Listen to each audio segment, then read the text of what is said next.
देश की जनता अब हंस रही है। ये अजीब अनपढ़ों वाली बातें करते हैं लोग, मतलब हद है। हम ब्याहे में आप लोग ये सब चलो आए हैं तो हमको भी दुख हुआ, तो चलो हम ब्याहे में जवाब भी दे रहे हैं, लेकिन झारखंड पर नहीं किए। जब ये जीते तब नहीं किए, जब हारते हैं तो इनको ईवीएम। अब उन्हीं के, वो चिदम्बरम साहब के बेटे ने आज पार्लियामेंट के बाहर कहा कि मुझे ईवीएम पे कोई डाउट नहीं है। उनके एक सांसद और उनके वित्त मंत्री के बेटे रहे हैं, बड़े नेता हैं तमिलनाडु के, हमारे साथी सांसद हैं। उन्होंने कहा हमको नहीं, जिसको होगा ईवीएम पर। मतलब ये सब अब इसी वजह से लोग हार रहे हैं। देखिए, यही बचकानी बातें जब आप करोगे तो आप बकलौल टाइप के लगे, हम लोग बोका भी कहते हैं, ये सब बोका टाइप का बात है कि मेच्योरिटी अब राजनीति का लेवल यशस्वी प्रधानमंत्री मोदी जी ने इतना लंबा खींच दिया है कि इस तरह की बचकानी बातों से बचना चाहिए। तब आप हार का सामना, आप कांग्रेस की जो हार हुई, हम लोगों का स्ट्राइक रेट देखिए भाजपा का क्या रहा, इन लोगों का क्या स्ट्राइक रेट रहा, ये लोग किस लेवल पर चले गए हैं। अब ये खत्म हो जाएंगे। मतलब ये जहां भी कांग्रेस, या मोदी जी सही, जहां भी कांग्रेस जिसके साथ भी जुड़ती है इसको लेके डूबती है। अभी ये सिचुएशन इनके आगे, उसमें अब ईवीएम पे ठीकरा फोड़ना, जीतो तो ईवीएम बढ़िया है, ईवीएम को चुम्मा लेते हैं, और जैसे हारते हैं तो ईवीएम को गरियाते हैं, गलत बात है। क्या लग रहा है महाराष्ट्र में मुख्यमंत्री को लेकर तमाम दावे किए जा रहे हैं, और संघ और बीजेपी की पहली पसंद डिवीजन? देखिए, हमारे गृह मंत्री अमित शाह जी ने बहुत पहले क्लियर एक प्रेस कॉन्फ्रेंस में कह दिया था कि तीनों पार्टी बैठेंगी, माननीय देवेंद्र फडणवीस जी के साथ, भाजपा का संगठन अजीत पवार के साहब के साथ, एकनाथ शिंदे जी के साथ, और वहां पर निर्णय लिया जाएगा। तीनों के साथ बैठ के तय होगा कि कौन मुख्यमंत्री अगला बनेगा। तो ये है कि महायुति में बहुत एकता है, बहुत एक विचारधारा है, और उस हिसाब से डेफिनेटली तीनों की जो राय होगी वही सर्वमान्य होगी। महाराष्ट्र के बाद यूपी चुनाव हुआ, उस पर भी ऐतिहासिक रहा। देखिए, यूपी का चुनाव ऐतिहासिक रहा।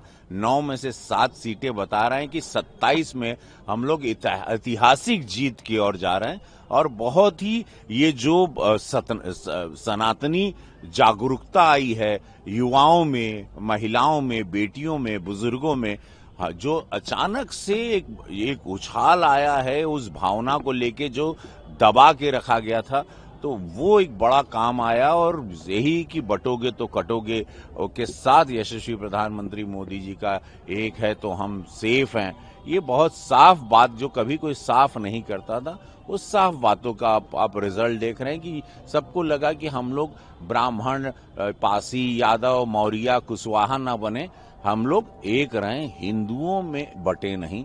बस कहने का तात्पर्य ये था, क्योंकि वो पार्टीशन के टाइम से हम लोगों को बांट के ही हमारे वोट को छितरा बितरा दिया जाता था, हम लोग को आपस में हिंदुओं को लड़ाया जाता था।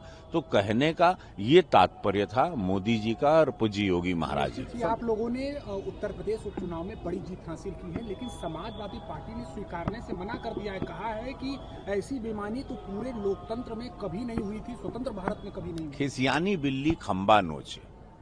देखिए, इनकी सरकार थी तो वो कुछ बातें उस टाइम की भी आप लोग याद जरूर करवाइएगा, या कांग्रेस की सरकार थी या बसपा की, वैसा कुछ नहीं है। इस वक्त है कि पूरा हिंदू जागरूक होके एक मुश्त पढ़ के वोट किया है। मैं बहुत ही साफ बता रहा हूं, दूसरी बार का मैं सांसद हूं गोरखपुर का, तो मैं आपको बताता हूं वोटिंग पैटर्न। एक मुश्त होके हर बिरादरी, ओबीसी रही, पिछड़ा रही, दलित समाज रहा, सारा समाज रहा, ब्राह्मण समाज, सर्व लोग एक साथ गए, एक झुंड में गए, एक राष्ट्र धर्म का पालन किया और वोट भाजपा को डाला। तो ये रिजल्ट आता है। संभल में जिस तरह की घटना हुई, पथराव किया गया एक समुदाय द्वारा, देखिए, समझ के उसको सोच समझ के माननीय कोर्ट का जो आदेश था उस पर उसके लिए वहां पर छानबीन करके जानकारी लेने गए थे, उन पे पथराव हुआ, गलत है। और वहां के नेता लोग जो कर रहे हैं, उनके नेताओं को समझना चाहिए किस तरह से बच्चों को आग में न झोंके, युवाओं को आग में झोंक के खुद एयर कंडीशन में बैठे रहते हैं। इस तरह की बयानबाजी करके अपने ही समुदाय के लोगों को आगे बढ़वा देते हैं। तो ये बहुत गलत है। उनके समुदाय के, मैं मुसलमान समुदाय से मैं निवेदन करना चाहता हूं कि अपने नेताओं के, जितने मुस्लिम नेताओं हैं, आप उनकी बातों में ना आके आक्रोशित हों। मैं निवेदन करता हूं और शांति बरकरार रखें। अगर जो भी वहां सत्य होगा, जैसा भी हो, वो पूरा माननीय कोर्ट के आदेश का पालन हम सबको करना चाहिए। ये लोकतंत्र है, लोकतंत्र को जीवित रखना चाहिए और आप लोग कृपया किसी तरह का दंगा ना करें, ये निवेदन है आप लोगों से। अब वायनाड से प्रियंका गांधी भी संसद पहुंच रही हैं, तो क्या लगता है कि विपक्ष की जो आवाज है, जो कहती थी कि नहीं हम अपनी मजबूत आवाज को रखेंगे, तो रख पाएंगे दक्षिण भारत में, पूरा भारत? देखिए, कोशिश उनको करना चाहिए, महिला है और उनको मैं शुभकामना देता हूं। बड़ी पार्टी की, अपनी पार्टी की नेता रही हैं, तो मेरी तरफ से शुभकामना। बाकी सदन में कल हम सवेरे यहाँ शादी निपटा के सवेरे यहाँ से चले जाएंगे, तो फिर बता देंगे आपको।